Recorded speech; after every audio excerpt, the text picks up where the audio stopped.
बाजीगर में आपका स्वागत है। आपके साथ मैं हूं अंजना ओम कश्यप। बिजली, सड़क, पानी, सिर पर छत, स्वास्थ्य, शिक्षा, रोजगार और महंगाई, यह आपका मुद्दा है।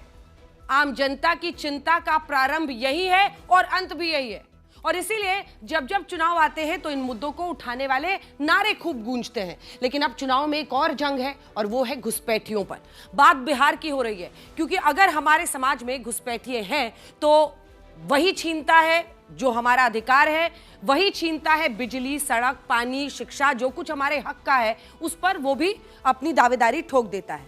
अब सवाल यही है, भारतीय जनता पार्टी घुसपैठियों का मुद्दा उठा रही है। इससे पहले झारखंड में भी उठाया था, इससे पहले बंगाल में भी उठाया था, लेकिन घुसपैठिए आए कैसे, ये विपक्ष पूछता है। अब वोट बैंक की राजनीति घुसपैठियों के मुद्दे पर लंबे समय से इस देश में होती रही है, लेकिन सवाल यही है कि क्या घुसपैठियों के नाम पर सिर्फ पॉलिटिक्स होती है या वाकई ईमानदारी से उनको बाहर करने का भी मौका ये देश देखेगा। क्या घुसपैठिया चुनावी मुद्दा है?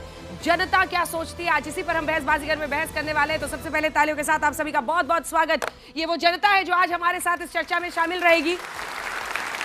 ये जो नीले गमछे वाले हैं वो ये मानते हैं कि घुसपैठिया चुनावी मुद्दा नहीं है। आप लोग सब मानते नहीं है? आप लोग क्या मानते हैं? आपसे पूछा मैंने, ये सफेद वाले इनको तो निपटा लूं पहले। इनको तो जीते जी मोक्ष मिल चुका है सबको। इनको पता नहीं चुनाव और चुनाव क्या। युवा हैं आप लोग, मतलब दोनों पक्ष को सुनने के बाद फैसला लेंगे। इसीलिए आपके लिए हमने ये गमछे रखे हैं। अगर आपको नीले वाले साइड जाना है तो गमछा बदल के नीले वाले साइड जा सकते हैं, और अगर रेड साइड जाना है तो रेड गमछा इधर से लेके वहां जा सकते हैं। और आप लोगों के लिए भी ऑफर खुला हुआ है, अगर मन बदले तो आप भी ऐसा कर सकते हैं। आप लोग मानते हैं कि घुसपैठिया चुनावी मुद्दा है और उनको देश से बाहर करना चाहिए? जोश ही नहीं दिख रहा, पहले से ही ठंड। चलिए ठीक है, इसी पर आज चर्चा करेंगे। तो आइए शुरुआत करते हैं बहस बाजीगर का, और सबसे पहले मंच पर आमंत्रित करते हैं अपने तीनों जजेस को। तो बहस बाजीगर में आज का मोशन है, क्या घुसपैठिया चुनावी मुद्दा है? और हमारे तीनों जजेस जिन्हें आज हम बुला रहे, आरती टिक्कू सिंह हमारे साथ जुड़ रही हैं इस विषय पर। दूसरे जज हमारे कमलेश किशोर हैं, और साथ ही मोहम्मद अमीन साहब आ रहे हैं, जो कि फॉर्मर जॉइंट डायरेक्टर हैं इलेक्शन कमीशन के। क्योंकि ये मुद्दा चुनाव में हर बार उठता है, लेकिन घुसपैठियों को लेकर और एसआईआर की प्रक्रिया को लेकर भी उतने ही सवाल उठ रहे हैं कि आखिर चुनाव आयोग। बहुत बहुत स्वागत है आप तीनों का। अपनी अपनी जगह पर बैठ जाइए। आज आप ही लोगों के कंधों पर ये भार है कि आप ये बताएंगे कि ये जो 6 यहाँ पर माननीय डिबेटर्स आएंगे उनमें से बहस बाजीगर आज का कौन चुना जाएगा। और जनता पर यह भार है कि ये लोग वोट करेंगे कि क्या ये चुनावी मुद्दा है या नहीं है। और इसी के साथ आइए स्वागत करते हैं अपने पहले दोनों स्पीकर्स का। तो तालियों के साथ स्वागत कीजिए हमारे पहले 2 कंटेस्टेंट्स का। वारिस पठान, जो कि प्रवक्ता है AIMIM के, असदुद्दीन ओवैसी की पार्टी के प्रवक्ता हैं, पेशे से वकील हैं। आज इस मुद्दे पर अपनी राय रखेंगे, अपनी अपनी टीम में जगह संभाल लीजिए। और हमारे साथ जुड़ गए हैं मोहम्मद फैज खान साहब, जो कि कन्वीनर हैं MRM के। बहुत बहुत स्वागत है। बहुत वीडियो वायरल करते हैं आप अपना, या हो जाता है जानबूझ के ऐसा कुछ बोलते हैं कि वीडियो वायरल हो ही जाए। तो चलिए अगले 2 कंटेस्टेंट्स को जल्दी से बुलाते हैं। तो प्रियंका भारती का स्वागत कीजिए, आरजेडी की राष्ट्रीय प्रवक्ता है। और प्रदीप भंडारी हमारे साथ जुड़ रहे हैं, वही बीजेपी जो सबसे ज्यादा घुसपैठिए के मुद्दों को उठाती है, चाहे वो पश्चिम बंगाल हो, झारखंड हो या फिर बिहार हो। प्रियंका भारती जी तेजस्वी यादव की पार्टी का पक्ष रखेंगी और बीजेपी का पक्ष रखेंगे प्रदीप भंडारी जी। बहुत बहुत स्वागत है। स्नेह देखिए। चलिए अब तीसरे जो प्रवक्ता है, दोनों तरफ से जो वक्ता है, उनको बुलाते हैं। तालियों के साथ आइए स्वागत कीजिए आलोक शर्मा, राष्ट्रीय प्रवक्ता, कांग्रेस पार्टी के राष्ट्रीय प्रवक्ता हैं। दमदार तरीके से अपनी बात रखते हैं। वो तीसरे वक्ता होंगे उस टीम से। तो इधर से तीसरे वक्ता होंगे डॉक्टर संजय कुमार, जो कि राष्ट्रीय प्रवक्ता हैं जेडीयू के। बहुत बहुत स्वागत है। हार्वर्ड ग्रेड है, एक्स इंडिया कंट्री डायरेक्टर है। ये हार्वर्ड यूनिवर्सिटी के, बहुत अच्छा है। जब बिहार से मिला हार्वर्ड, देखते हैं क्या निकलता है उसमें घुसपैठियों के लिए खास। लेकिन आइए अब चर्चा की शुरुआत करते हैं, ये बताते हुए आपको कि 2-2 मिनट का समय तीनों कंटेस्टेंट्स को मिलेगा। 1-1 मिनट का रिबाटल टाइम मिलेगा। जजेस भी सवाल करेंगे और यहाँ पर जो जनता बैठी है वो भी सवाल पूछेगी, और 2 युवा नेता हम इनके बीच से चुनेंगे। तो आइए शुरुआत करते हैं। सबसे पहले मंच पर बुलाते हैं वारिस पठान और मोहम्मद फैज खान को अपनी अपनी बात रखने के लिए।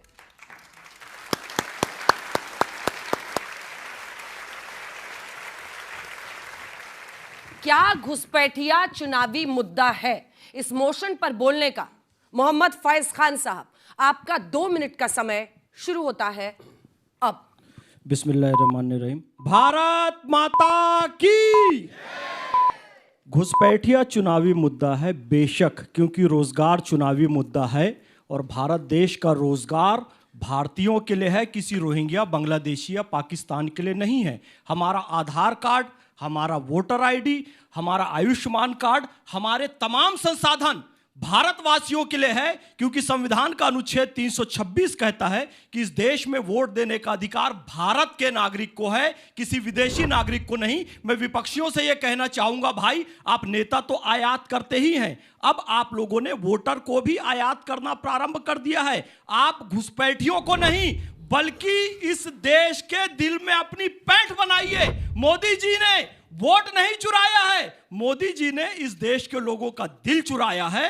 मैं निवेदन यह करना चाहूंगा कि आप अपने देश की सेना का सम्मान कीजिए, आप प्रभु राम जी का सम्मान कीजिए, कृष्ण जी का सम्मान कीजिए, शिव जी का सम्मान कीजिए, इस देश की आत्मा का सम्मान कीजिए, तो आपको घुसपैठियों के वोट पर निर्भर रहने की आवश्यकता नहीं पड़ेगी। निवेदन मेरा यह है अंजना जी कि कुछ लोग कह रहे हैं कि ये तो बंगालियों पर जुल्म हो रहा है, ये तो मुसलमानों पर जुल्म हो रहा है। बंगाल से स्वामी विवेकानंद और सुभाष चंद्र बोस हैं, मुसलमान डॉक्टर एपीजे अब्दुल कलाम, अशफाक उल्लाह खान हैं, लेकिन एक छिपकली रात भर कीड़े मकोड़े खाती है और सुबह होते होते कलाम और विवेकानंद की तस्वीरों के पीछे छुप जाती है। हम उस छिपकली को निकाल रहे हैं। कलाम को सलाम है, विवेकानंद को प्रणाम है। इस सच्चाई को हमें समझने की आवश्यकता है कि आज ये लोग हमारी योजनाओं पर, हमारे आधार कार्ड पर कब्जा कर रहे हैं, हमारी नौकरियों पर कब्जा कर रहे हैं। यदि एसआईआर सही तरीके से नहीं हुआ तो कल ये लोग विधानसभा और लोकसभा में बैठकर हमारे अधिकारों को सीमित करने की शक्ति प्राप्त कर लेंगे। हम ये होने नहीं देंगे। इसलिए घुसपैठिया चुनावी मुद्दा। समय समाप्त हुआ, समय समाप्त हुआ। भाई ओपनिंग बैट्समैन ने इधर से तो जबरदस्त पारी खेली है। वारिस भाई, आपको इधर से मोर्चा संभालना है और इस विषय पर बोलने का आपका 2 मिनट का समय शुरू होता है अब। देखिए, घुसपैठिया बोलकर हम ये किसके ऊपर जवाबदारी डाल रहे हैं? बीएसएफ के ऊपर, देश के होम मिनिस्टर अमित शाह के ऊपर। तो उनका इंसल्ट है कि उनके होते हुए जब बीजेपी के तीनों स्टेट के अंदर उनकी सत्ता है तो घुसपैठिया आए कहां से? कितने घुसपैठिया है? चलिए बताइए मेरे को, कितने घुसपैठियों के ऊपर केस करके वापिस भेज दिया? कितने लोगों के ऊपर केस चालू है? कोई आंकड़ा है आपके पास अंजना जी? मैं पूछना चाहता हूं दर्शकों के पास, कितने घुसपैठिया आए, कितने हैं, कितनों को भेजा? कोई आंकड़ा नहीं है। बस घुसपैठिया बोलकर ये सिर्फ चुनावी मुद्दे को, मेन जो मुद्दे हैं उनसे भटकाने की पूरी कोशिश की जा रही है भारतीय जनता पार्टी। हाँ, एक घुसपैठिया जरूर आया है बांग्लादेश से, जो दिल्ली के अंदर रह रही है, शेख हसीना। उसको रख रहे हैं हमारे प्रधानमंत्री मोदी जी। उनको कब निकालेंगे अता पता ठिकाना कुछ नहीं है। अब बात नंबर 2, बिहार का चुनावी मुद्दा होना चाहिए बेरोजगारी। बिहार के अंदर चुनावी मुद्दा होना चाहिए, जो आए दिन एक हफ्ते के अंदर 54 दिनों के अंदर आपने 8 दिन में 54 लोगों का मर्डर हो गया। उसके बारे में क्या बोलेंगे? क्या सरकार की नीति है? क्या कायदा कानून व्यवस्था के ऊपर सवाल नहीं उठाना चाहिए?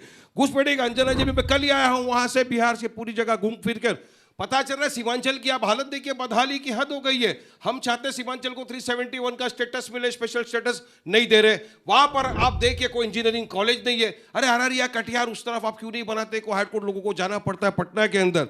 मुद्दा होना चाहिए था, अगर बिहार के अंदर आपको आगे लाना है तो सीमांचल एक वर्ग है जहां पर मेजोरिटी किसकी है? मुसलमानों की, माइनॉरिटी की। तो वहां के लिए क्या क्या सरकार ने आज तक, अभी आपने एसआईआर की जो प्रतिक्रिया चालू की, आप तो बिहार से ही आते हैं, सुनिए, वहां पर बाढ़ आता है, सबके कागज चले जाते हैं। कहां से लाएंगे कागज? प्रवासी मजदूर जो वहां से निकलकर दूर दराज जगहों पे काम करता है, मुंबई में, हैदराबाद में, चेन्नई में, सब जगह, वो तो पहुंच भी नहीं सका। फोन करते हैं, वारिस में हमारा तो नाम कट ही गया, क्योंकि हमारे घर पे गया वो देखने के लिए, तो पता नहीं है, बस डाल दिया नहीं है। अब तो अभी तो आधार कार्ड का क्या, जब हमने चिल्ला पुकार किया उसके बाद तो आधार कार्ड का इन लोगों ने ऐड किया है। और देखिए, समय समाप्त हुआ, समय समाप्त हुआ। मेरी घड़ी फास्ट कर दी क्या आपने? आप देखो, ये वाला इल्जाम पहली बार लगा है जजेस, कह रहे मेरी वाली घड़ी फास्ट चल रही थी। इतना स्पीड में वो, इतना अनूठा सोचने के लिए आपका बहुत बहुत धन्यवाद। आपने जो इतना क्रिएटिव तरीके से इस बार इल्जाम लगाया है ना, उसके लिए आपको साधुवाद। बहुत धन्यवाद आप दोनों का, तालियों के साथ। ओपनिंग बैट्समैन जिन्होंने धुआंधार बल्लेबाजी की है, प्रदीप भंडारी और प्रियंका भारती, अपनी अपनी टीम की तरफ से आ जाइए, मोर्चा संभालिए। और डिफेंड कीजिए, क्योंकि आपकी पार्टी के नेता सबसे ज्यादा प्रदीप भंडारी जी घुसपैठियों का मुद्दा उठा रहे हैं और आरजेडी वगैरह सब आपको चुनौती दे रहे हैं। मैं चाहता हूं पहले विपक्ष कहे, क्योंकि विपक्ष अगर वो सहमत होंगी तभी। वाह, नहीं हम तो बोलेंगे, पर आप पहले आरोप स्नेह देखिए, पहले आप तय कीजिए आप लोग। मिस्टर भंडारी, आपका इस विषय पर बोलने का 2 मिनट का समय, जो तय प्रक्रिया है उसके आधार पर चलते हैं। क्या घुसपैठिया चुनावी मुद्दा है? 2 मिनट का समय आपका शुरू होता है अब। हम सब भारत के नागरिक हैं, आप सब युवा हैं। आप भारत के संविधान के पहले 3 अक्षर उठा के देखिए क्या है। इन्होंने संविधान पढ़ा नहीं है, खाली किताब लेके घूमते हैं। वो कहता है we the people of India. भले वो झारखंड हाई कोर्ट हो गया, भले वो सुप्रीम कोर्ट हो गया, हर कोर्ट ये कहता है कि भारत पे अधिकार भारतीयों का है। जब हम सत्ता में नहीं थे 1992 के उठा के देखिए, हम कहते थे घुसपैठिया जो है राष्ट्र सुरक्षा के संबंधित मुद्दा है।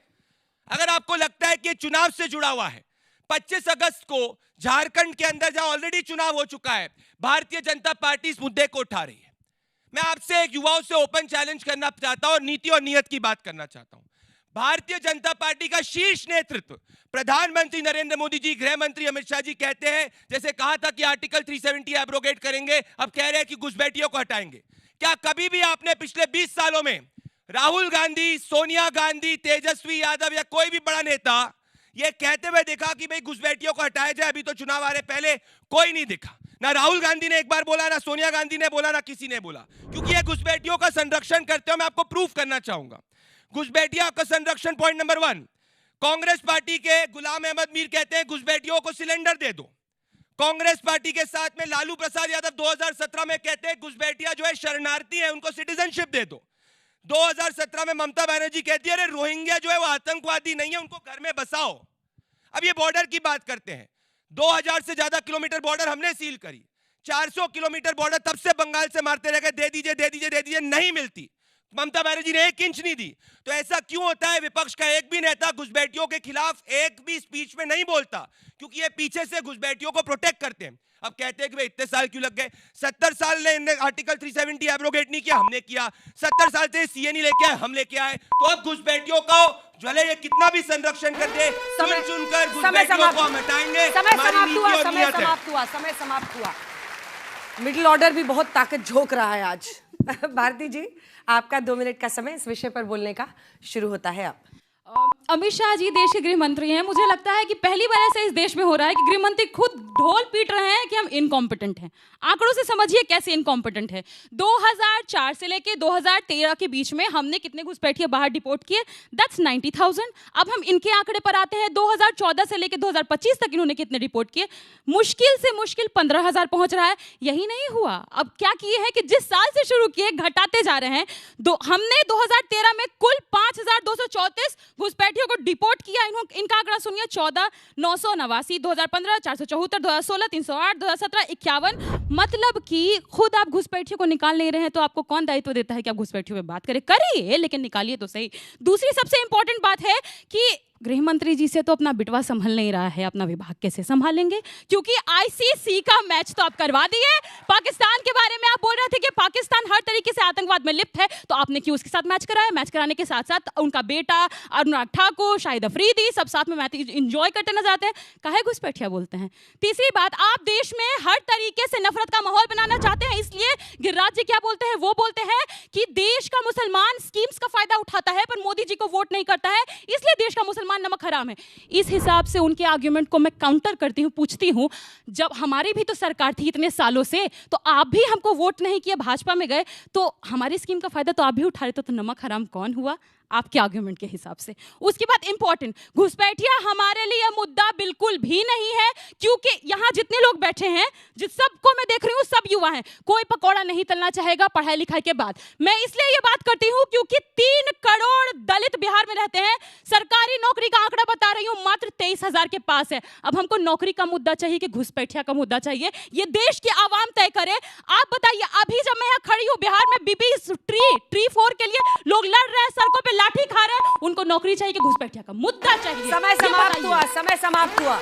मिडिल ऑर्डर ने जबरदस्त बल्लेबाजी की है। आप लोगों को टाइम मिलेगा, रिबटल का टाइम मिलेगा। सब नोट कर रहे थे सामने वाला क्या बोल रहा है, उस पर बोलना है। लेकिन अब आपके लिए एक मौका है कि आप में से कोई ऐसा है जो इन 2 स्पीकर्स को सुनने के बाद अपना गमछा बदलना चाहता है? कोई नहीं, सब तटस्थ हैं, सफेद गमछे वाले भी। वैसे ही आप लोग बहुत माइनॉरिटी में है यहाँ पे, क्योंकि एकदम डिवाइडेड हाउस है ज्यादातर, जो मुझे दिख रहा है बहुत कम लोग हैं। किसी को अपना गमछा नहीं बदलना है? आप लोगों की मेहनत पर पानी फिर रहा है, थोड़ी कोशिश आप लोग और कीजिए, अगले राउंड में देखते हैं। लेकिन इससे पहले कि आलोक शर्मा जी और मैं बुलाऊं डॉक्टर संजय कुमार को, अब हम युवा नेता चुनेंगे, क्योंकि हम इस मंच से हमेशा ये तय करते हैं कि युवाओं को भी मौका मिलना चाहिए जो अपनी बात, तो दोनों पक्षों से। इधर से आप बोलेंगे, आइए लीजिए भाई, टोपी ग्रहण कीजिए और अपना नाम बताइए। नाम क्या है आपका? मेरा नाम अभिषेक श्रीवास्तव है, मैं लखनऊ का हूँ और मैं दिल्ली विश्वविद्यालय का पत्रकारिता का छात्र हूँ। वाह। और इधर से कौन है? आप आइए। लड़कियां क्यों नहीं हाथ उठाती हैं? आइए जल्दी आइए। आपका क्या नाम? Wait please wait. अच्छा, मेरा नाम कार्तिक चौबे है और मैं बिहार पटना से हूँ। और आप पढ़ते क्या हैं? मैं AFT का स्टूडेंट हूँ। आइए इधर से आइए। चलिए, तो आप दोनों को मौका मिलेगा 45 सेकंड्स का, और आपको 45 सेकंड्स में अपनी बात इस मुद्दे पर रखनी है। जनता को आप भी कन्विंस कर सकते हैं, इनके बाद भी एक कर लेंगे गमछा राउंड, देखते हैं क्या इनके बच्चों की बात का असर होता है। ठीक है, आप पहले बोलना चाहते हैं? हालांकि इधर की जगह थी, लेकिन शुरू कीजिए, अपना नाम बता के परिचय दीजिए एक बार, ताकि जनता भी जाने। नमस्कार, जय हिंद, जय भारत। मेरा नाम अभिषेक श्रीवास्तव है और मैं दिल्ली विश्वविद्यालय का पत्रकारिता का छात्र हूँ। ठीक है, आपका इस विषय पर क्या घुसपैठिया चुनावी मुद्दा है, इस विषय पर बोलने का आपका 45 सेकंड का समय शुरू होता है अब। आज का मुद्दा घुसपैठियों पे है, बिल्कुल सही बात है, बट बिहार की बात की जाए ना तो बिहार में और भी कई बड़े मुद्दे हैं। आप सब में से कई लोग बिहार के होंगे, दिल्ली में क्यों बैठे हैं? पढ़ाई करने आए हैं ना। स्वास्थ्य व्यवस्थाएं कितनी हैं बिहार में? कोई बिहार नहीं जाना चाहता पढ़ने के लिए। बिहार में मेडिकल कॉलेजेस की बात की जाए तो एम्स पटना है। बिहार के बाकी जिलों के जो छोटे जिलों के लोग हैं ना, अगर रात को बीमार पड़ जाते हैं ना तो सिर्फ पटना जाते हैं अपना इलाज कराने के लिए, और उनकी जगहों से कितना दूर है, उनको कितना कष्ट होता है, इसके बारे में कोई बात नहीं करता। बिहार में कितने बुनियादी इंफ्रास्ट्रक्चर्स हैं, हम बात करते हैं, नाम भी नहीं ले सकते, इतने कम है वहाँ पे। आप सब यहाँ पे पढ़ने आए हैं, बिहार को शिक्षा चाहिए, विकास चाहिए, ये भी बहुत जरूरी। बहुत अच्छा, वेरी गुड। जोश से बजाइए ताली, मतलब आप लोग तो एकदम, बच्चे ने हिम्मत दिखाई, आके यहाँ पर अपनी बात दृढ़ता से की है। अब आपके लिए मौका है कि इनका हौसला अफजाई करें। अपना नाम बताइए पहले। नमस्कार, मेरा नाम कार्तिक चौबे है। हाँ, आपका 45 सेकंड्स का समय शुरू होता है अब, बोलिए। बात यहाँ पे हो रहा है घुसपैठियों के मुद्दे का।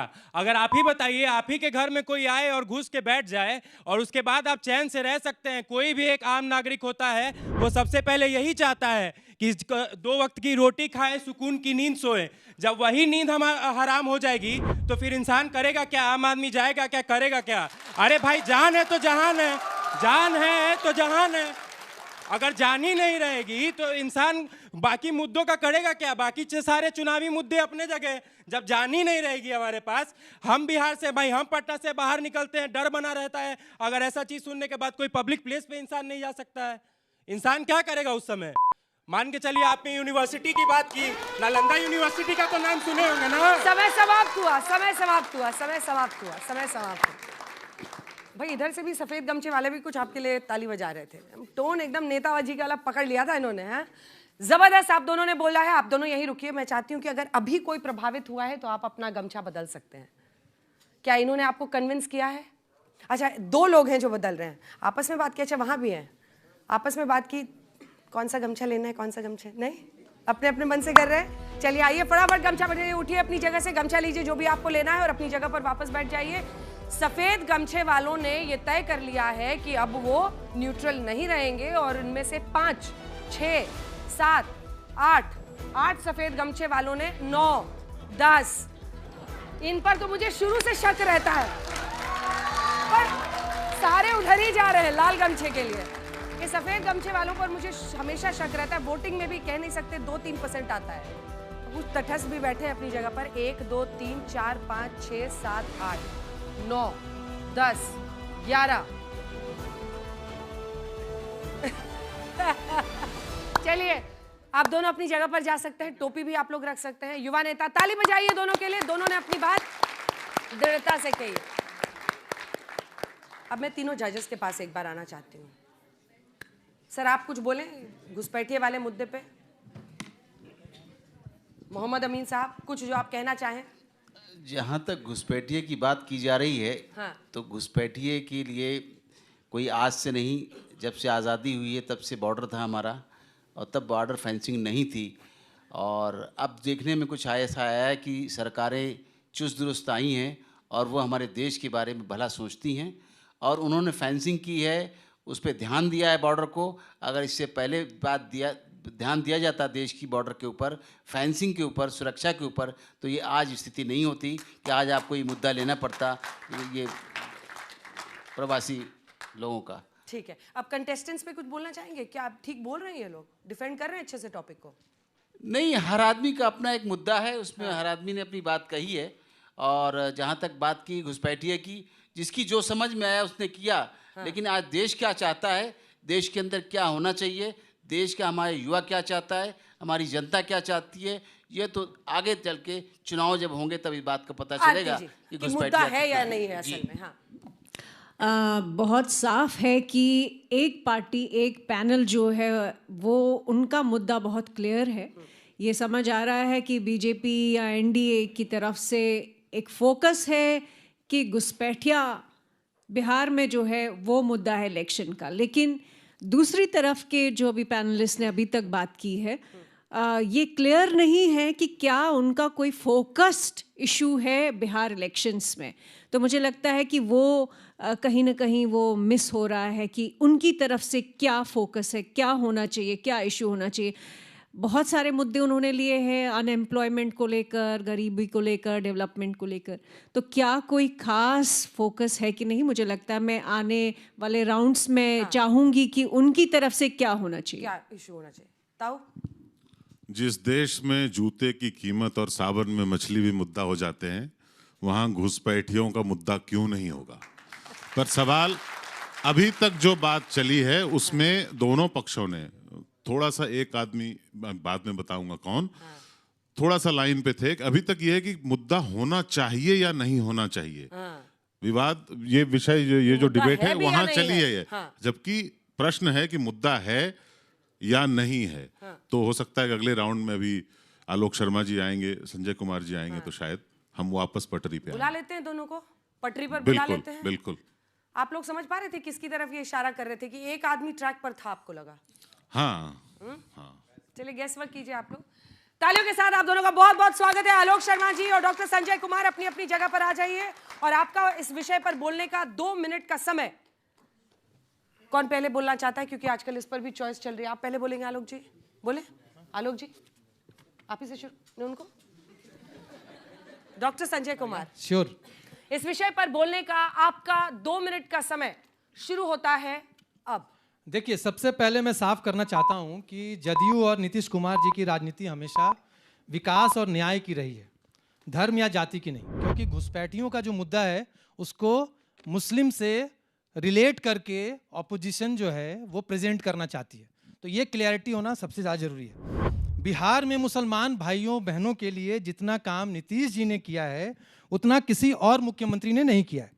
अगर हम शुरुआत से बात करें तो साइकिल योजना जो लड़कियों को फ़ायदा पहुंचाया, उनके पढ़ाई में तेज़ी पकड़ा, स्टूडेंट्स के लिए जो क्रेडिट कार्ड है, और फिर मदरसा का जो मॉडर्नाइजेशन हुआ, और अल्पसंख्यक जो आयोग बना, माइनॉरिटी कमीशन जो बना, उसको लेकर, और मदरसों का जो मॉडर्नाइजेशन हुआ, इन सब से मुसलमान भाई बहनों के लिए बहुत फ़ायदा हुआ है। तो नीतीश जी के शासन में बिहार में, और भी आप देखें तो सांप्रदायिक दंगे नहीं हुए। उसके पहले का आप इतिहास देखें, जब कांग्रेस की सरकार थी तो 1989 में सांप्रदायिक दंगे हुए, जिसका कि हिसाब किताब और जो उसका जो जस्टिस था वो राजद की सरकार भी नहीं कर पाई। जब नीतीश जी आए तब उसका जस्टिस दिलाया गया। तो मुसलमान भाइयों और बहनों के लिए जो भी अधिकार और उनके वेलफेयर का काम हुआ है वो नीतीश जी के सरकार में सबसे ज़्यादा हुआ है।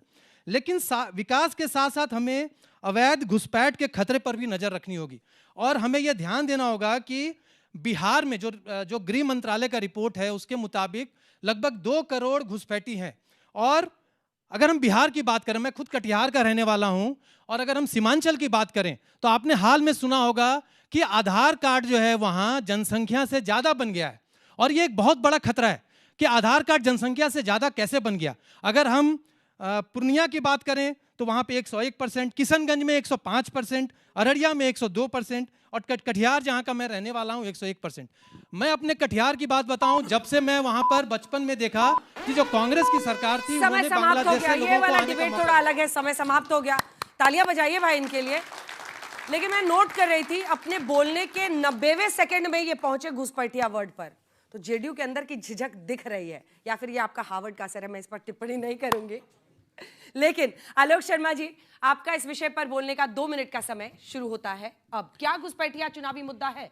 देखिए, मुझे लगता है कि 20 साल एक पार्टी ने सरकार चलाई और 11 साल से केंद्र में सरकार है, और उसके बाद भी घुसपैठिया अगर मुद्दा है तो दोनों सरकारें अपने आप को बेनकाब कर रही हैं। मोदी जी की सरकार भी और नीतीश कुमार जी की भी, क्या 20 साल में पूरी तरह से फेल रहे हैं। इस सरकार के पास कोई आंकड़ा नहीं। 2014 के बाद से कितने घुसपैठियों को वापस भेजा, अलग अलग आंकड़े अलग अलग स्रोत से आते रहते हैं। दुर्भाग्य यह है कि जो ना मुद्दे होते हैं उनको मुद्दा बनाया जाता है। घुसपैठिया राष्ट्रीय सुरक्षा का मुद्दा हो सकता है, लोकसभा के चुनाव में एक मुद्दा हो सकता है, लेकिन अगर 11 साल 12 साल के बाद केंद्र में जो सरकार है, जो घुसपैठियों को रोकने के लिए जिसकी जिम्मेदारी है, जो गृह मंत्री और जो प्रधानमंत्री जिम्मेदार हैं, अगर वही मुद्दा बनाते हैं तो इसका मतलब उनकी सरकार फेल है और वो बाकी सारे मुद्दों से ध्यान भटकाना चाहते हैं। मुद्दा है शिक्षा का, पलायन का, भ्रष्टाचार का, 70 करोड़ के भ्रष्टाचार जो सीएजी ने उजागर किया है, वोट चोरी का, महिला सुरक्षा का। पटना और दिल्ली सबसे ज्यादा असुरक्षित हैं महिलाओं के लिए, कैसे बच्चे दिल्ली में पढ़ने आते हैं, ये तमाम मुद्दे हैं। लेकिन मोदी जी की आदत है, लोकसभा का चुनाव होगा तो 80-20 की बात करेंगे, ज्यादा बच्चे वाले, कम बच्चे वाले, शमशान, कब्रिस्तान, मंगलसूत्र, भैंस खोल ले जाएंगे, मुजरा, पता नहीं कहां कहां से शब्द लेकर आते हैं। इसी तरह से मोदी जी, अब आप घुसपैठियों की बात कर रहे हैं तो आप अपनी बेनकाबी कर रहे हैं। मेरे साथ पूर्व वक्ता ने कहा कि 2 करोड़ वहां पर है, आज तक एक ही आकलन हुआ है और उसमें केवल आसाम में हुआ है कि 17 लाख वहां पर बांग्लादेशी पाए गए। जितना भी आप कोई भी आंकड़ा उठाकर देख लीजिए, 2013 के बाद 14 के बाद आपको कोई भी ऑथेंटिक आंकड़ा नहीं मिलेगा। 11 साल 12 साल के बाद आपको डेमोग्राफिक शिफ्ट की बात याद आती है। वेस्ट बंगाल आएगा तो घुसपैठिया मुद्दा, झारखंड आएगा तो मुद्दा, आसाम आएगा तो मुद्दा, दिल्ली आएगा तो मुद्दा। अब बिहार का चुनाव हो तो सारे घुसपैठिए बिहार में चले गए, दिल्ली वाले सब वापस भेज दिए इन्होंने, लाला रामदेव के ट्रक में भर के वापस भेज दिए सारे के सारे।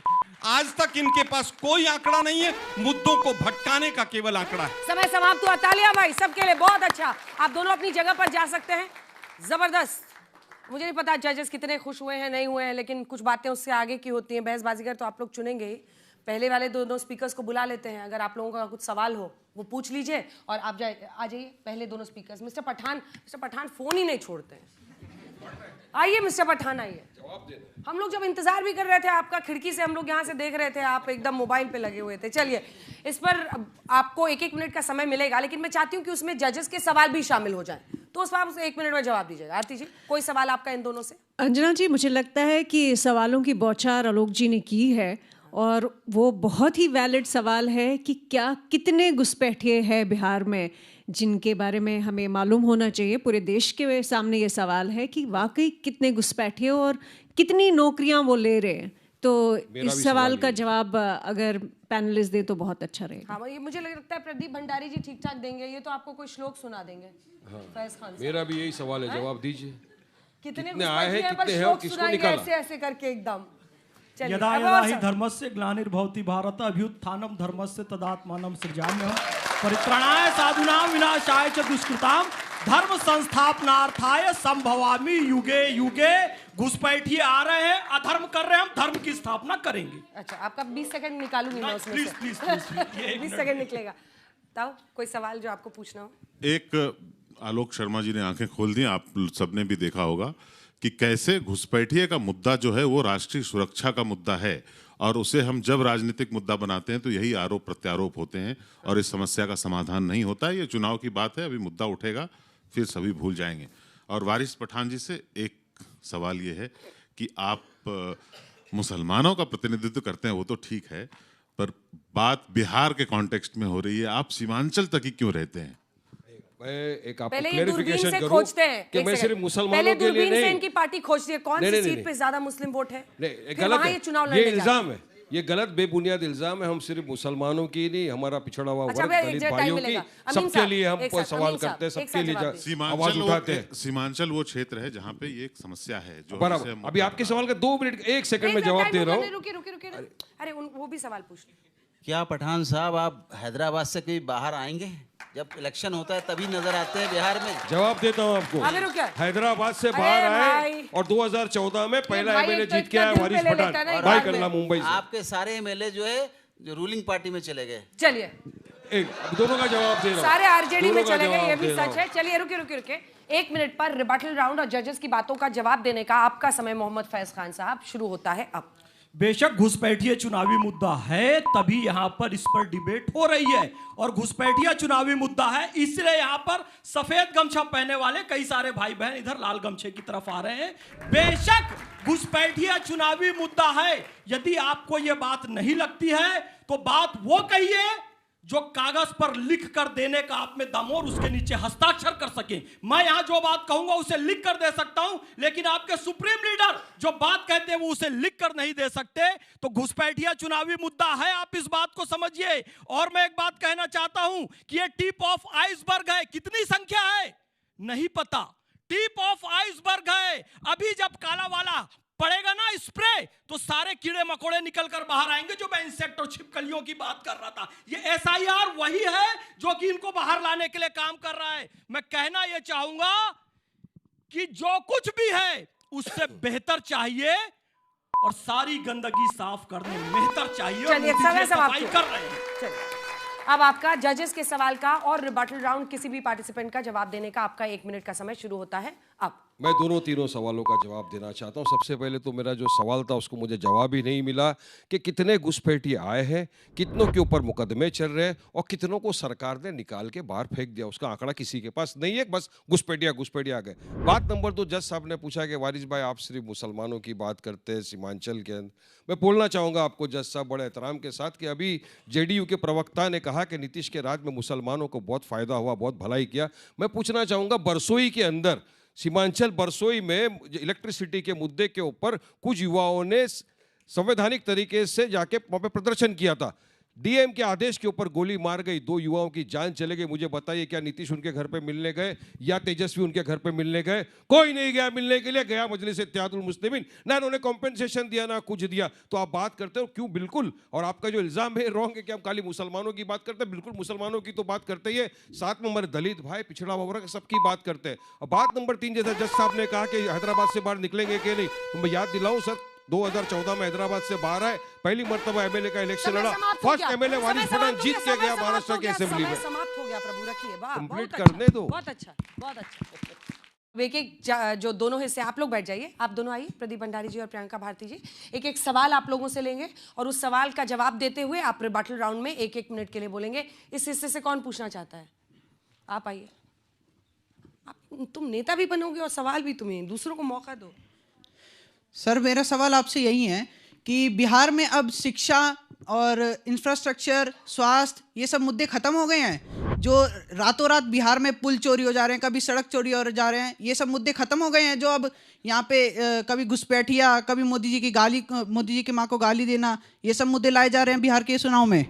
तुम्हें अच्छा लगेगा अगर तुम्हारी माँ को गाली दी जाए? अरे नहीं अच्छा लगेगा। प्रभु, किसी को भी कभी अच्छा नहीं लगेगा किसी की भी माँ को गाली दी जाए। बात चुनाव के उससे नहीं जुड़ी हुई रहती है। मैम मेरा मुद्दा ये है कि आपने कहा कि बीजेपी के कार्यकाल में जॉब्स नहीं मिल रही है, सरकारी जो नौकरियां हैं वो कम हो गई है और जो दलित पिछड़ा वर्ग है वो वहीं रह जा रहा है। पर आप ये नहीं देख रही कि वही जो घुसपैठी है वही बांग्लादेशी हमारी छाती पर आकर बैठ गए। चलिए, तो इसका जवाब देते हुए आप बोलेंगे। 1 मिनट का समय आपका प्रदीप भंडारी जी। चाहता हूं कि क्योंकि मेरे पे इतने आरोप यहाँ पे भी लगे, पहले ये भी लगा दे, फिर मैं सबका जवाब दे दूंगा, क्योंकि आपने भी उस वक्त मुझसे सवाल पूछा था आंकड़े कितने, क्योंकि इनसे शुरू करिए। आप बोलिए। मैं यहाँ पर बैठती हूँ, आप लोग तय कर लीजिए। पहले प्रियंका भारती जी, ठीक है, इस विषय पर बोलने का आपका 60 सेकंड का समय शुरू होता है अब। सबसे पहले मैं कंडेम करना चाहूंगी जो अभी इससे पहले फैज खान जी यहाँ पर आए थे, उन्होंने कहा सफाई मेहतर करेगा। ना, अब सफाई मेहतर नहीं करेगा, संविधान लागू है, सब बराबर सफाई करेगा फैज खान जी। और दूसरा बात, बिहार में 2,60,000 लोग डोम समुदाय से आते हैं। आपको आपको पता है उनमें डॉक्टर्स कितने हैं? मात्र 19, इंजीनियर मात्र 63। इसी सोच के कारण जब तक ये सोच खत्म नहीं होगी तब तक लोग बराबरी पर नहीं आएंगे। दूसरी बात, अभी जेडीयू के प्रवक्ता यहाँ पर बोल करके गए कि 2 करोड़ घुसपैठिया है। नहीं, फिर वहां आप गलत, क्योंकि खुद एसआईआर में चुनाव आयोग ने अफिडेविट दिया है सुप्रीम कोर्ट को, एक को घुसपैठिया नहीं मिला, फिर खत्म। उसके बाद आपने बोला सैचुरेशन रेट बहुत ज्यादा है, आधार कार्ड बहुत ज्यादा बन गया, फिर वहां गलत, क्योंकि वहां पर मैं आपको बता रही हूँ कि जो आप आंकड़ा जोड़ रहे हैं ना, आप आबादी ले रहे हैं 2011 के सेंसस वाला, आधार कार्ड जोड़ रहे हैं अभी वाला, तब तो फिर गड़बड़ाएगा ही। और आखिरी बात, हम बिहार से हैं, बिहार का सबसे बड़ा मुद्दा है बेरोजगारी, पलायन, गरीबी, भुखमरी, और जब तक इसकी समस्या खत्म नहीं होती है। समय समाप्त हुआ। अब चलिए उस बच्चे के सवाल का जवाब देने का और जो आपका रिबटल आपको करना हो किसी पार्टिसिपेंट का, आपका 7 सेकंड का समय प्रदीप भंडारी जी शुरू होता है अब। यहाँ पे एक जज झारखंड से आते हैं। झारखंड के अंदर कोई भी जाएगा देखेगा कि वहां पे संथाल परगना के अंदर डेमोग्राफी बदली जा रही है और वहां पे घुसपैठिया बढ़ रहे हैं। ये बात मैंने नहीं, झारखंड हाईकोर्ट ने कहा। यहाँ पे एक जज जम्मू कश्मीर से आती है। 70 सालों तक इन्हीं नेता कहते थे, अरे आर्टिकल 370 एब्रोगेट, पंडितों की बात करना, तुम कम्युनल कर रहे हो। 70 साल बाद आर्टिकल 370 हटा, कम्युनल मुद्दा नहीं था, देश का मुद्दा था, परंतु यही नेता कहते थे क्यों उठा रहे हो। अब मैं आता हूं घुसपैठियों के मुद्दे पे। जब एनआरसी लागू करने की बात हुई थी, कौन से लालटेन वाले थे घूमते थे जिन्हें बिहार को 70 साल तक सिर्फ लालटेन दिया? क्या बोले लालटेन वालों ने? अरे एनआरसी ला रहे हो। क्या इंटेंट था एनआरसी का? घुसपैठिया हटाने का इंटेंट था। कौन विरोध में आए थे? यही विरोध में आए थे। सीए के वक्त क्या कहा था? मुसलमानों की नागरिकता चली जाएगी। कोई एक मुसलमान की नागरिकता गई? पूछना चाहता हूं किसी से, बताओ गई? ये पूरे वक्तव्य में मैंने मुसलमान शब्द का प्रयोग नहीं किया। ये मुसलमान को लेके आए। अरे भारत पे भारतीयों को होगा, भारतीय मुसलमान को होगा, भारतीय हिंदू का होगा, भारतीय क्रिश्चियन का होगा, घुसपैठियों का क्यों होगा? रोजगार भी भारतीयों को मिलेगा। बिहार की बात करते हैं। समय समाप्त हुआ। मिस्टर भंडारी, समय समाप्त हुआ। पर इतना जरूर है कि इधर से जो नेताजी आए थे वो आपके लिए ताली बजा रहे थे। ये क्या हो गया? ये बहुत अच्छा, लेकिन दोनों ने जबरदस्त तरीके से अपनी अपनी बात रखी है। जो आखिरी दोनों पार्टिसिपेंट्स हैं वो यहाँ पर आ जाएं, लेकिन इससे पहले कि वो यहाँ पर आकर बोलना शुरू करें, आप लोग आइए, आप दोनों आइए। क्या आपका तो कभी मन नहीं भरता? 20 सेकंड एक्स्ट्रा ले चुके हैं आप। सुनिए, आप में से कोई ऐसा जो गमछा बदलना चाहता है?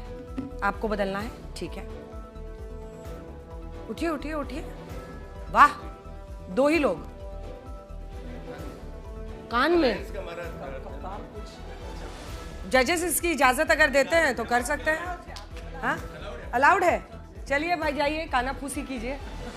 वैसे भी आपको रिश्ता रखना है अभी कुछ दिन, जब तक पलटते नहीं है नीतीश बाबू। आपको ही बदलना है क्वेश्चन, ठीक है। सब आवाज आ रही है मुझे, सब आवाज आ रही है। 2 लोग अभी बदले, एक लाल में और दूसरा वो लड़का कहाँ गया? अच्छा, नीले में। तो भाई यहाँ पे न्यूट्रल हो गया। पहले वाले में एक तरफा था मामला, ठीक है। 1 मिनट का रिबटल राउंड में बोलने का आलोक शर्मा जी, आपका समय शुरू होता है अब। देखिए, मुझे लगता है घर का मुखिया ही 11 साल के बाद कहे कि मेरे घर में घुसपैठिए घुस आए हैं और मेरे घर के संसाधन खा गए हैं, तो क्या उस मुखिया को घर का मुखिया बने रहने का कोई अधिकार है? अगर इलेक्शन कमीशन खुद ही कहे कि मेरे यहां पर घुसपैठियों के वोट बन गए हैं, तो क्या उस चीफ इलेक्शन कमिश्नर को अपने पद पर बने रहने का अधिकार है? अगर 25 अगस्त को 2025 में सुप्रीम कोर्ट पूछे कि आपका स्टैंडर्ड ऑपरेटिंग प्रोसीजर बांग्लादेशियों को बाहर भेजने का क्या है, और सरकार कहे कि हमारे पास कोई स्टैंडर्ड ऑपरेशन प्रोसीजर नहीं है, तो क्या गृह मंत्री को अपने पद पर बने रहने का अधिकार है? एसआईआर में ये नहीं पता कितने घुसपैठिए के वोट बने कि नहीं बने। अब हम केवल ये कहना चाहते हैं कि गृह मंत्री, प्रधानमंत्री और चीफ इलेक्शन कमिश्नर बताएं कि कितना आंकड़ा है, कितने घुसपैठिए यहां पर देश में आए हैं, और 7 दिन का समय है आपके पास। एफिडेविट के साथ बताएं, नहीं तो देश के सामने माफी मांगे और बिहार की जनता को गुमराह करना बंद करें। समय समाप्त हुआ। जबरदस्त। 1 मिनट का आपका। डॉक्टर संजय कुमार, समय शुरू होता है अब। तो जो घुसपैठियों का मामला है, और जो बार बार ये बात कही जा रही है कि आप आंकड़े बताएं, ये कोई मैजिक नंबर नहीं है कि प्रधानमंत्री या गृह मंत्री तुरंत आकर आंकड़े बता देंगे और लोगों को यहाँ से भगा देंगे। ये बड़ा सेंसिटिव मैटर है, इसमें हमें बहुत ही ध्यान से काम करना है। और इसीलिए जो लाल किला से जो प्रधानमंत्री जी ने घोषणा की है नेशनल डेमोग्राफिक मिशन की, तो डेमोग्राफिक मिशन जो है इस पे काम करेगी। और जो भी एसआईआर के अंदर भी जो डिलीशन हुआ है उसमें भी बहुत सारे लोग ऐसे निकलेंगे। तो ये स्टेप वाइज धीरे धीरे किया जा रहा है। मैं तो मानता हूं कि एक पुरानी कहावत है, Rome was not built in a day. तो रोम जो है एक दिन में नहीं बना था। तो ये जो पूरा घुसपैठियों का मामला है, जो गलत लोग आकर हमारे जमीन और हमारे अधिकारों पर कब्जा कर रहे हैं, हमारे युवाओं के रोजगार को ले रहे हैं, इनको हटाने का जो कार्य है ये धीरे धीरे ही हो पाएगा और ये स्टेप वाइज ही हो सकता है। और ये कार्य चालू हो चुका है और ये धीरे धीरे होकर और ये जरूर कुछ समय समाप्त हुआ। जबरदस्त पारी खेली है सबने। बहुत बहुत धन्यवाद आप दोनों का, बहुत बहुत धन्यवाद। वारिस भाई का मन ही नहीं भरा है। अरे माइक नहीं है, माइक नहीं है। आप लोगों ने घुसाने का काम किया है तो निकालना इतना आसान नहीं है। किसी चीज को खराब करना आसान है, किसी चीज को खराब करना आसान है। आप लोगों को कुछ पूछना है इनसे, लेकिन उसको जल्दी से समय लगता है। बस। अरे माइक नहीं है आपके पास, आवाज ही नहीं जाएगी। आप लोग रुक जाइए जल्दी से, अगर जजेस को कुछ पूछना हो इन दोनों से, छोटा छोटा सवाल। इसके बाद हम वोटिंग कराएंगे। एक सवाल आपसे है संजय जी। आपने इम्पोर्टेंट बात कही है कि एक लंबा प्रोसेस है, इसमें आइडेंटिफाई करना, फिर कहाँ पे है, कौन है, इसमें लंबा समय लग सकता है।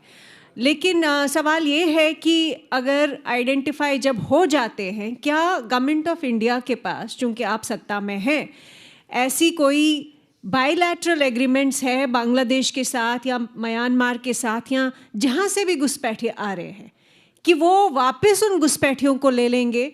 क्या ऐसा सरकार के पास कोई योजना है या कोई रोड मैप है? देखिए, जो मैंने कहा कि नेशनल डेमोग्राफिक मिशन जो बना है उसके अंतर्गत ये कार्य पूरा किया जाएगा, इसको आगे ले जाया जाएगा। और जब भी इस तरीके की बात आगे बढ़ेगी तो जहाँ पर भी हमें इंटरनेशनल इंटरवेंशंस करनी होंगी सरकार के साथ, वो समय आने पर किया जाएगा, है ना। वो जब समय आएगा तो उसको किया जाएगा। नई नई चीज़ें इमर्ज करती हैं, नई चीज़ें जब इमर्ज करती है तो हम उसके हिसाब से उसका रास्ता ढूंढते हैं। और हमारी सरकार नरेंद्र मोदी जी के अंडर में इतना कैपेबल जरूर है कि जब ऐसी परिस्थिति आएगी, बनेगी, तो हम इंटरनेशनल डिप्लोमेटिक तरीके से। मोहम्मद अमीन साहब, आप इनसे पूछना चाहते हैं? शर्मा जी से मैं क्वेश्चन करना चाहूँगा कि अभी तो आप 11 साल का हिसाब मांग रहे हैं, लेकिन मैं जानना चाहता हूँ आपसे कि आपकी सरकारें इतनी बार रहीं आज़ादी के बाद से आज तक, क्या आपके पास पुराने आंकड़े हैं आपने इकट्ठे करके रखे हुए थे जो सरकार को दिए हैं और सरकार ने उस पर एक्शन नहीं लिया? देखिए, मुझे लगता है कि सारा काम विपक्ष या कांग्रेस ही करके चली जाती तो क्या ये सरकार पकौड़े तलने के लिए आई थी? ये तो आप जब आरोप लगा रहे हैं, आज जब आप आरोप लगा रहे हैं सरकार के पास, तो आपके पास पुराने आंकड़े होने चाहिए। सुन लीजिए मेरा, आप सत्ता में थे। अरे प्रभु, मेरा उत्तर तो पूरा सुनिए आप। मेरा केवल ये कहना है कि आसाम में केवल इस तरह की एक एक्सरसाइज हुई थी और वो भी कांग्रेस ने ही कराई थी और उसमें 17 लाख विदेशियों को पाया गया था। उसके बाद किसी भी राज्य में, क्योंकि एनआरसी जिसका बार बार जिक्र किया जाता है, बीजेपी के ही 2 मुख्यमंत्रियों ने मना कर दिया था कि हम एनआरसी नहीं कराएंगे, और उसमें नीतीश कुमार जी भी शामिल थे और आसाम के मुख्यमंत्री भी शामिल थे। आज सुप्रीम कोर्ट पूछ रहा है कि भाई आपका स्टैंडर्ड ऑपरेशन प्रोसीजर क्या है, ऑपरेटिव प्रोसीजर कि आप कैसे भेजते हैं?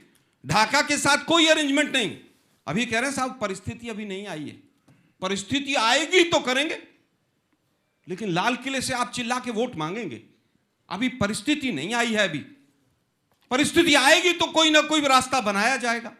एक स्टैंडर्ड ऑपरेटिव प्रोसीजर है, पहले से चला आ रहा है, और उसी के तहत 2004 से 2014 तक लगभग 90,000 बांग्लादेशियों को वापस भेजा गया था।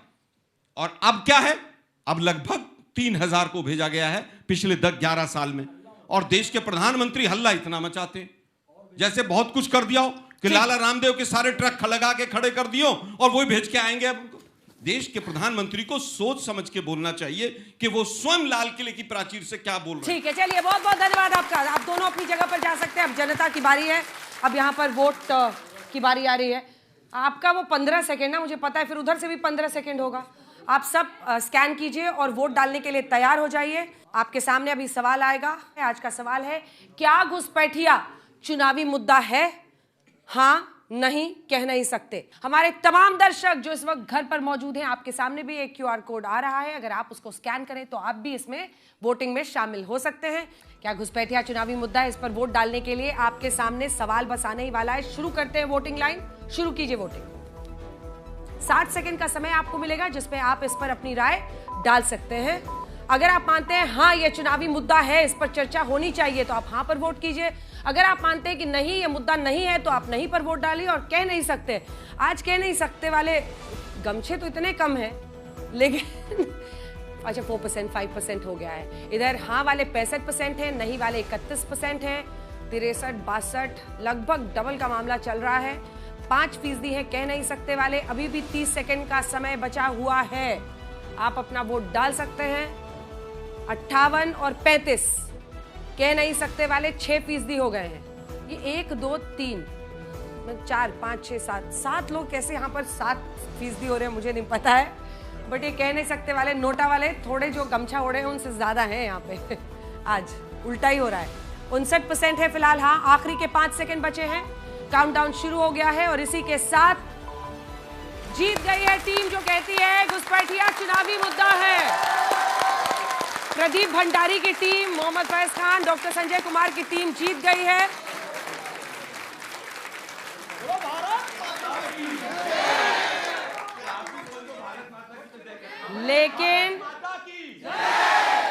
लेकिन बहसबाजीगर कौन बनेगा ये तो हमारे जजेस ही बताएंगे। आप लोगों के लिए बहुत मुश्किल काम है। एक पर सहमति बन गई है तब अंजना जी। हाँ। उसके पहले मैं एक बात कह देना चाहता था। चूंकि आलोक शर्मा जी ने कहा और बहुत सही मुद्दा है, पर जब डिबेट में राजनीति घुस जाती है और बहुत ज्यादा हो जाता है, इस डिबेट को हम थोड़ा डिफरेंट समझते हैं पर हो ही जाती है, क्या करें। हमारे कंट्री का कल्चर ऐसा है कि प्रधानमंत्री या गृह मंत्री घुसपैठिया मुद्दे की बात, उनको बात करने का अधिकार नहीं है क्योंकि वो उस पदों पर बैठे हुए हैं। तो मुझे घर की याद आ गई जो बिहार में है। वो ये कि ताऊजी घर के मुखिया का पद था उनका, घर में सांप घुस आया, उन्होंने वही चिल्लाए, देखो सांप घुसाया, देखो किधर है। तो हमारे पास ये ऑप्शन नहीं था कहने का कि आपको इस पद पर बने रहने का अधिकार नहीं है। तो कोई भी बात कर सकता। Anyway, this was not a political argument. मन में ख्याल आया, मैंने बता दिया। फैसला जो है आज आरती जी करेंगी। अपना अपने पैर के नीचे देख लीजिए कहाँ गया सांप आया था। चलिए आरती जी को बताइए आज का बहसबाजीगर कौन है। पहले तो ये कहना चाहूँगी कि ये जो मुद्दा आज का है ये रूलिंग पार्टी का है और रूलिंग पार्टी का जो पैनल था उसने बहुत बखूबी इसको निभाया और बहुत ही अच्छे तरीके से प्रेजेंट किया। लेकिन साथ ही साथ ये भी मैंने ऑब्ज़र्व किया कि हमेशा इनफैक्ट कई सालों से रूलिंग पार्टी एजेंडा सेट करती है और ऑपोजिशन अपने पिच पे नहीं खेल पाती है। तो कहीं ना कहीं मुझे लगता है कि ऑपोजिशन को भी इंट्रोस्पेक्ट करना चाहिए कि बीजेपी या एनडीए जो है वो मुद्दा सेट करती है सिर्फ अपने लिए नहीं, ऑपोजिशन के लिए भी, और वो भी उसी एजेंडा को लेकर उस इलेक्शन में कैंपेन करते हैं। दूसरी बात, बेशक जीतने वाला पैनल जो है उनको खुश होना चाहिए, उन्होंने अच्छे से प्रेजेंट किया, लेकिन मुझे लगता है हमारी सबकी सहमति है कि आज का जो बाजीगर है वो प्रियंका भारती है। वाह वाह वाह वाह वाह, बहुत बहुत मुबारक हो। क्या बात है, बहुत अच्छा, बहुत अच्छा, बहुत अच्छा। और उसके पीछे जो कारण है वो भी मैं आपको बताना चाहती हूँ। हाँ। कि उन्होंने बहुत ही संवेदनशीलता के साथ उन्होंने अपनी बात रखी, बिना चिल्लाए, बिना कोई स्लोगन्स लेके, बिना कोई इमोशंस को इवोक करके उन्होंने बहुत ही लॉजिकल, रैशनल, बहुत ही अच्छे तरीके से उन्होंने प्रेजेंटेशन की। और इसलिए भी कि वो एक युवा नेता है, वो आज के भारत की आवाज़ है, इसलिए ये आज की बाजीगर है। क्या बात है, तालियां बजाइए भाई, बहुत बहुत मुबारक हो। और इसी के साथ बहसबाजीगर में आज के लिए इतना ही। अगले शनिवार फिर होगी आपसे मुलाकात। देश दुनिया की बाकी खबरों के लिए देखते रहिए आज तक।